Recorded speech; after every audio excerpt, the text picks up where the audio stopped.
से, क्योंकि वो प्रेशर झेल नहीं पाते। पहले इतना बड़ा पूरा परिवार होता था, उस परिवार के अंदर 10 आदमी अगर परिवार में, तो 10 की नजर में से बच्चा उठ के गुजरता था कि बच्चा क्या कर रहा है।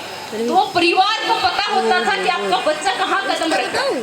अगर कुछ गलत भी करा तो वही रोकते थे, वही टोकते थे। 10 आदमियों के बीच में रहता था, उनकी अलग अलग सोच होती थी, अलग अलग एक्टिविटी होती थी, सबका सोचने का नजरिया अलग होता है। तो इसलिए वो बच्चा इतना मजबूत होता था कि ये कदम उठाना कभी सोच ही नहीं सकता था। लेकिन आजकल परिवार भी छोटे हो गए हैं, सोच भी लोगों की छोटी हो गई। हम प्रगति जरूर कर रहे हैं, लेकिन सोच हमारी थोड़ी छोटी हो गई है। उस सोच को हमें बड़ा बनाना है। उन बच्चों को प्रोटेक्ट करने की बजाय हमें उनको आगे करना है कि बेटा आप खुल के रहिए। जिंदगी के किसी पड़ाव के ऊपर अगर माँ बाप साथ नहीं है तो बच्चा कैसे आगे बढ़ेगा। ये चीज सोच के आप बच्चों को आगे बढ़ाइए, ये बहुत जरूरी है। क्योंकि हमने ऐसे ऐसे बच्चों को देखा है कि बहुत टैलेंटेड बच्चे हैं और खुदकुशी करके जिंदगी समाप्त कर दी। क्यों करते हैं बच्चे? इतना बड़ा कदम उठाने से पहले क्यों नहीं सोचते हैं? आज तो देखेंगे बच्चे को पकड़ लिया उंगली और बच्चा गिरे, ओ मेरी बेबी गिर गया, चोट तो नहीं लगी है। अरे लगने दीजिए चोट, उसको अपने आप खड़े होने दीजिए। अपने आप खड़े होने सीखा तभी तो वो मजबूत बनेगा। हम बच्चे होते हैं मिट्टी का खिलौना, उसको जैसा आकार देना चाहते हैं, जैसा आप बनाना चाहते हैं बच्चे वैसे बनेंगे। लेकिन उनको मजबूत बनाइए, उनके पीछे खड़े रहिए सपोर्ट में कि हाँ माँ बाप बन के पीछे खड़े हैं, बेटा तुम्हें जरूरत है, वहाँ पे आपके साथ आ गए हम।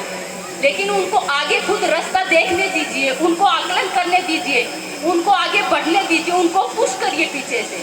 लेकिन उनका मतलब हर चीज हमें ही नहीं संभालनी है। खाना भी उनका हम बनाएंगे, प्रेस भी उनकी हम ही करके देंगे।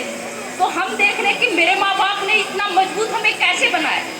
क्योंकि मुझे याद है मैं 7-8 साल की होगी तब मुझे खाना बनाना आता था, और आज भी मैं खाना बनाती हूँ, अपने घर में खुद बनाती हूँ।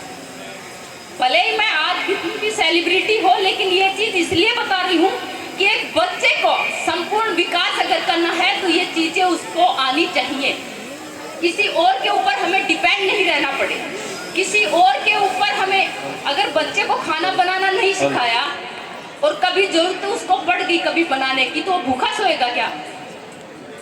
ठीक कह रही हूँ ना जी, कि भूखा सोएगा फिर तो वो, या फिर मैगी बना के ही खाएगा कि ठीक है मैगी से चिप्स से कितना दिन आप निकाल दो। खाना बनाना आता है तो हर रोज बना के भी खा सकते हैं, तो प्राउड फील होना चाहिए। अगर हम लड़कियों को खाना बनाना सिखाते हैं तो लड़कों को भी सिखाना है। ये मत छोड़िए कि लड़के नहीं, लड़कों का काम नहीं है। क्योंकि मेरे माता पिता ने सिर्फ ये चीजें बताने के लिए नहीं, मेरे भाई को भी खाना बनाना आता है। मेरा भाई सबसे छोटा है, मूवी में तो नहीं दिखाया, लेकिन हम सभी बहन भाइयों को खाना बनाना आता है। हम खुद बना के खा सकते हैं कभी भी। तो इतना मजबूत बनाना चाहिए कि बच्चों को सब चीजें आनी चाहिए। भले ही बाद में आप नौकर चोकर रखिए, लेकिन आनी चाहिए। ये चीज आपको मजबूती देती है, किसी और के ऊपर निर्भर नहीं रहना पड़े।